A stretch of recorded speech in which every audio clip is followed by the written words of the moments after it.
I was talking to a dear friend of mine the other day. Let's call her Margaret. She just turned 75 and she said something that really stuck with me. She said, "If I could go back to my 60s, I'd do so many things differently." And then she paused, looked at me and said, "But I guess it's not too late, is it?" That got me thinking. How many of us reach a certain age and suddenly realize we've been putting things off, waiting for the right time, telling ourselves, "I'll get to it someday"?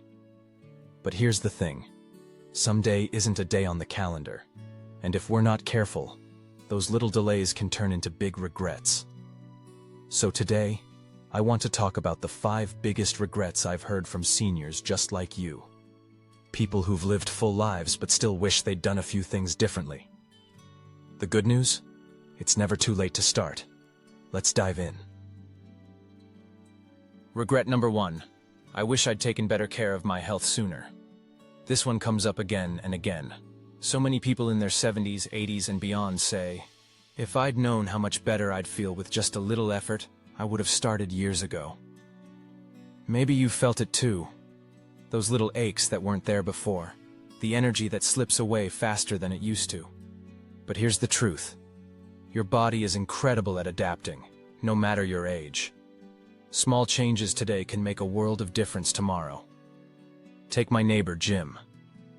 At 68, he was convinced it was too late to get in shape. Then his doctor told him even gentle walking could help his arthritis. Fast forward a year. He's walking 20 minutes a day, his joints feel better, and he wishes he'd started at 60. The lesson? Don't wait for a wake-up call. Start with one small thing, today. A short walk, drinking more water, even just stretching while watching TV. Your future self will thank you. Regret number 2. I wish I'd stayed closer to family and friends. This one hurts. So many seniors tell me, "I didn't realize how lonely I'd feel until it was too late." Life gets busy. Kids move away. Friends pass on or drift apart. And before you know it, you're sitting in a quiet house, wishing you'd made more of an effort. But here's the beautiful part. Connection is always within reach. You don't need a big family reunion to start.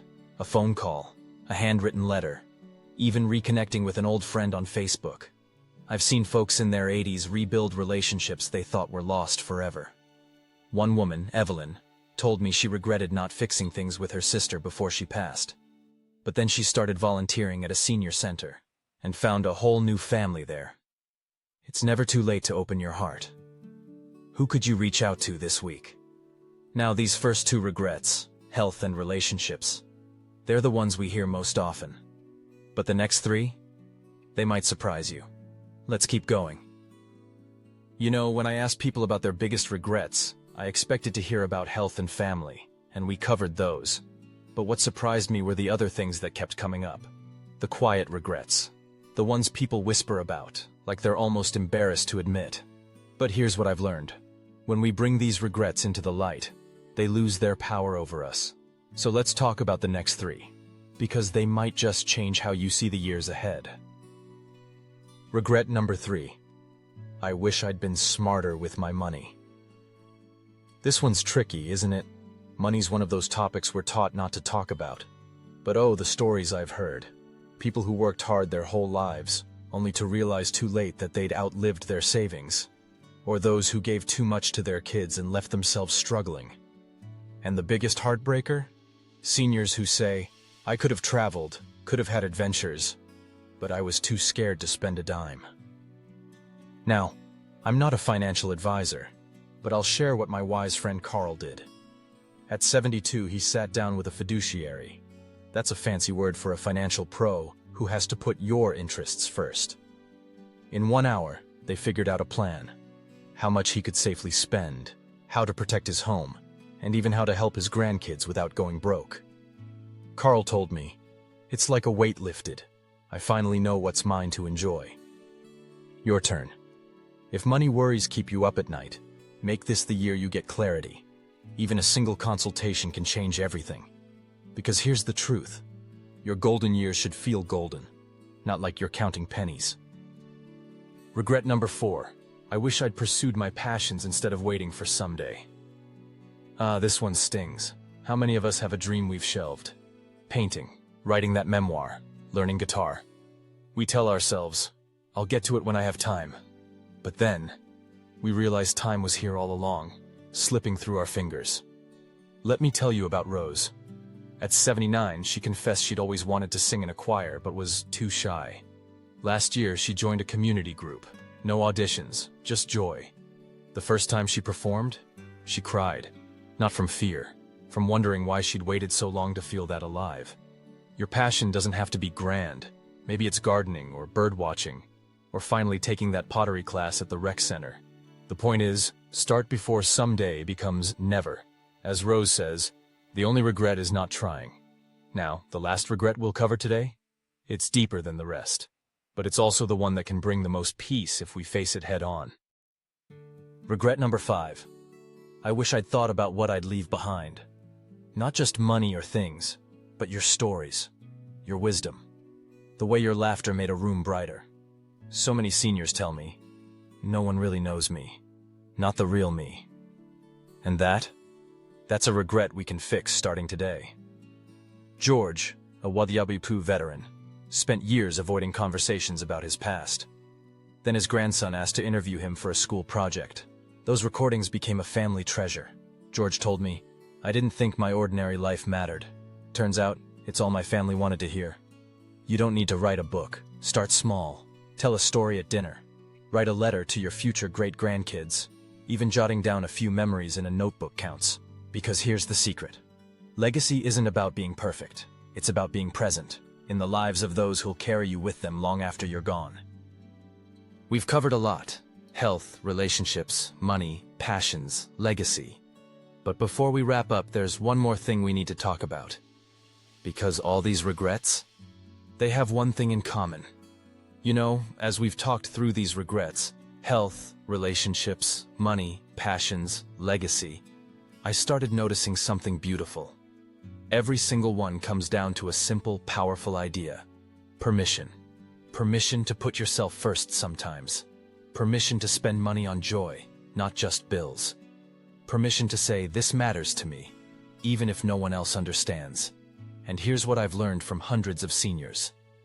The ones with the fewest regrets aren't the ones who had perfect lives. They're the ones who gave themselves permission to live on their own terms no matter what age they started.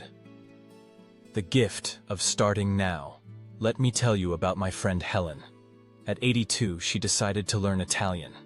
Not because she had to, just because she'd always loved how it sounded.